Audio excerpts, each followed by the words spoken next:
წლის პასიური დასაწყისის შემდეგ მეორე კვარტლიდან საქართველოში კაპიტალის ბაზარი გააქტიურდა. ბაზარს ახალი დებიუტანტები ყავს, რომლებიც ემისიებს წარმატებით ახორციელებენ. საინვესტიციო ბანკები და მარეგულირებელი მიმდინარე წლის ჩახურვას რეკორდულად მაღალი მაჩვენებლებით პროგნოზირებენ. რა ახალი ინსტრუმენტები უნდა დაემატოს კაპიტალის ბაზარს და როგორია ემიტენტების აქტივობის დინამიკა. თემის დეტალებით ქრისტინე გამთენაძე გვერდება ბიზნეს პარტნიორის ეთერში. მაიკო, მოგესალმები. საქართველოში კორპორაციული საჯარო ობლიგაციების ბაზრის მოცულობა 2,5 მილიარდ ლარს აღწევს. აქედან ყველაზე დიდი წილი თითქმის $1,600 მილიონი დოლარში დენომინირებული ობლიგაციებია, 740 მილიონი ლარში დენომინირებული, ხოლო 200 მილიონი ევროში. საინვესტიციო ბანკების პროგნოზით მიმდინარე წელი ობლიგაციების ბაზრისთვის რეკორდული იქნება. მათივე შეფასებით, კაპიტალის ბაზარზე საკმაოდ პასიური მიმდინარე წლის დასაწყისი მეორე კვარტალში დაფიქსირებულმა აქტივობამ დააკომპენსირა.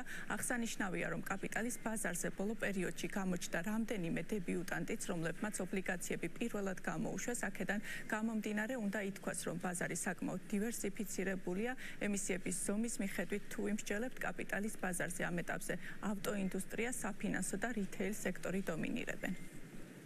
წელს როგორც არსებულმა მოთამაშეებმა, რომელსაც აქამდეც გამოშვებული ქონდა ობლიგაციები მოახდინეს დამატებით ემისიების განთავსება, ისევე ახალი სახელები გამოდიან. ასევე მიმდინარეობს მუშაობა სხვა განთავსებაზე, მგონია რომ წელი მთლიანად საკმაოდ აქტიური იქნება კაპიტალის ბაზარში, როგორც დოლარში განთავსებები, ისე ევრო და ასევე ლარში დენომინირებული ობლიგაციების მიმართულებით. ასე რომ მგონია რომ აქტივობა შევთავაზოთ ჩვენ ინვესტორებს. ტიბის კაპიტალმა წელს უკვე დაახლოებით 300 მილიონ ლარამდე განთავსებებში მიიღო მონაწილეობა, საკმაოდ სასიხარულო და საკმაოდ მნიშვნელოვანი ციფრია საქართველოს კაპიტალის ბაზარში. ამიტომ მგონია რომ წლის ბოლომდე ჩვენ კიდე რამდენიმე ტრანზაქცია გველოდება. აქტიური წელიწადი იქნება როგორც ბაზრისთვის, ისე ჩვენთვის. წლის ბოლომდე რამდენიმე ასეული მილიონის ემისიას ველოდებით, რაც დაახლოებით მილიარდ ლარს წლის ჭრილში მილიარდ ლართან ახლოს ვიქნებით ჯამური ემისიებით, რაც ერთ-ერთი უმაღლესი მაჩვენებელია ბოლო რამდენიმე წლის. მიუხედავად იმისა, რომ ბოლო პერიოდში კაპიტალის ბაზარი შედარებით გააქტიურებულია, მაინც რჩება რიგი გამოწვევები, მათ შორის საინვესტიციო ბანკები მთავარ პრობლემად თავად ბაზრის ზომას ასახელებენ. ამასთან კაპიტალის ბაზარი ახალი ინსტრუმენტების დამატებასაც ელის. ეროვნულ ბანკში კი აცხადებენ, რომ 2025 წლის ბოლოს ან მომდევნო წლის დასაწყისში ბანკები იპოთეკით უზრუნველყოფილ პირველ ობლიგაციებს გამოუშვებენ. საქართველოში მოქმედ ბანკებს სულ 12,5 მილიარდი ლარის მოცულობის იპოთეკური კრედიტები აქვთ ამ დროისთვის გაცემული. მათი სასესხო პორტფელიდან ახალი ფინანსური ინსტრუმენტების იპოთეკით უზრუნველყოფილი ობლიგაციების, იგივე cover bond-ების შექმნაა შესაძლებელი. საზედამხედველო ჩარჩო სრულად შეესაბამება საუკეთესო საერთაშორისო პრაქტიკას.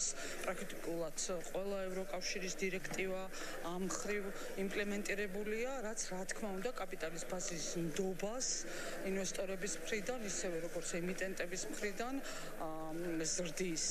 რაც შეეხება უკვე ძალაში შესულ კანონებს, მათ შესაბამის ფინანსური ინსტრუმენტების გამოშვებაც ეს აქტიური მუშაობა მიმდინარეობს. რამდენიმე ბანკი აქტიურად განიხილავს კონკრეტულად cover bond-ების გამოშვებას და იმედი მაქვს, რომ ძალიან მალე ჩვენ ბაზარზე უკვე ამ ფაქტსაც აღნიშნავთ.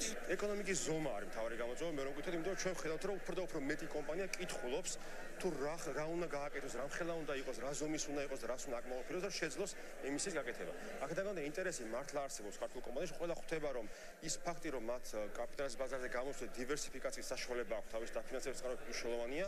აქედან გამომდინარე ჩვენ ხელს უწყობთ და კონსულტაციას უწევთ ხოლმე მსგავს კომპანიებს, რომ მათ უფრო მზად შეხვდნენ მსგავს ტრანზაქციებს.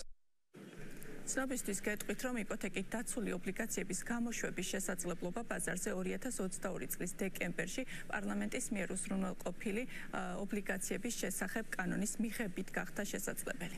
ძალიან დიდი მადლობა ქრისტინე გამთენაძე, საუბრობდა ბიზნეს პარტნიორის ეთერში.